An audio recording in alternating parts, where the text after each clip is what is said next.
Hi, welcome to this part of my review featuring Monster Wrangler, the core rulebook.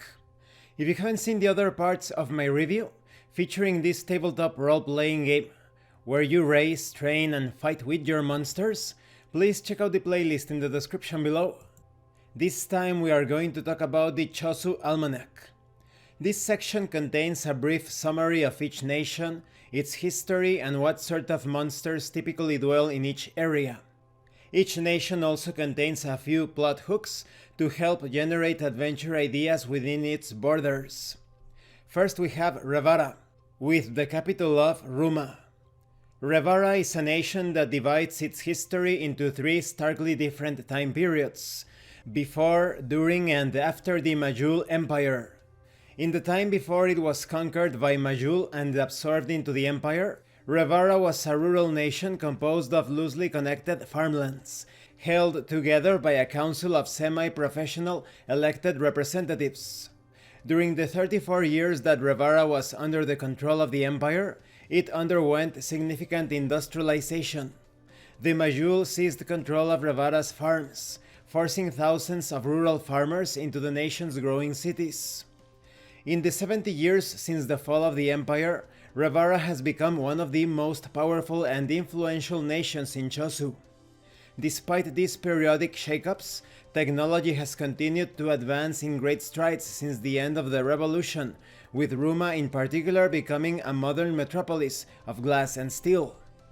When it comes to its geography and wildlife, Revara is a land of mostly flat plains, or gently rolling hills, that become more mountainous along its southwestern border.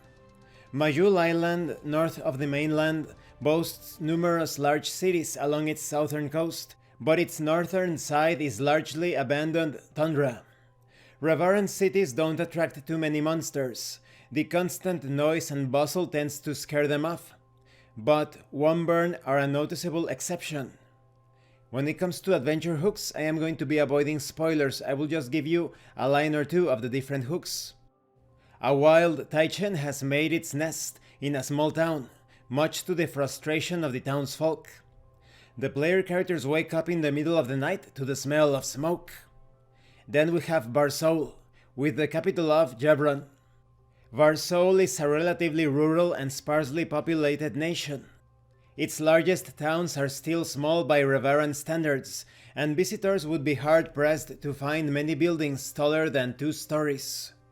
As the breadbasket of the Chosu region, Barsoul exports a large portion of the grains that are grown in its fields. Life in Barsoul isn't particularly exciting, which is generally how most of its residents prefer it. Although monster fights are particularly popular during festivals, though they are almost always between amateur wranglers. Concerning geography and wildlife, Barsoul is a surprisingly hilly nation, with gently rolling hills that gradually rise and become 2 different mountain ranges. The flatter areas of the nation are given over almost entirely to farms, which benefit greatly from Barsoul's exceptional soil quality. Unfortunately, more than a few Cephid monsters have escaped from their captors over the years, and now the beetle monsters can be found all over Barsoul. When it comes to adventure hooks, the Cephid have descended upon a small town in great numbers. Or perhaps, in a remote but prosperous mountain village, the mayor's daughter has disappeared. Then we have Curse, with the capital of Yora. The most remote nation in the entire Chosu region, Curse spends most of the year being assaulted by one storm after another, whether snowstorms in the winter, rainstorms in the spring, or even the occasional hurricane in the summer and autumn.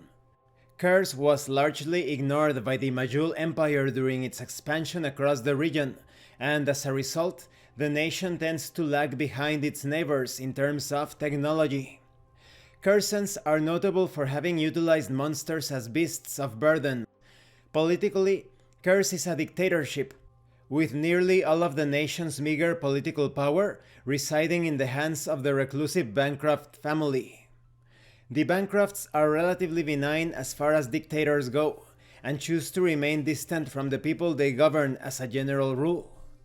When it comes to geography and wildlife, Curse is a wetland nation made up of floodplains and brackish marshes, with the main difference between the two being how many months out of the year the land is submerged. Most Cursen structures are built atop tall stilts that keep the buildings above the ground and protect against flooding. Beyond the villages, the swamps, marshes, and floodplains of Curse are teeming with monsters. When it comes to adventure hooks, perhaps a Cursen farmer has a strange problem. Her Arborn do not seem interested in pollinating each other anymore.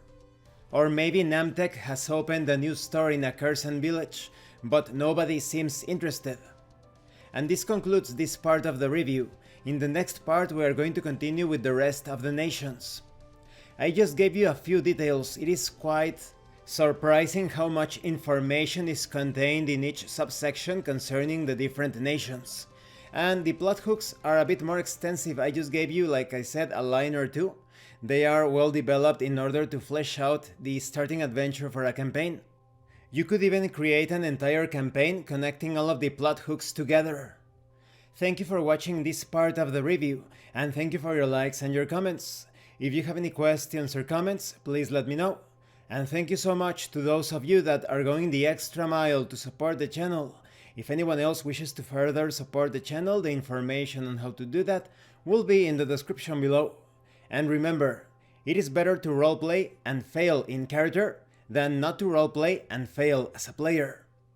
Once again, thank you and see you later.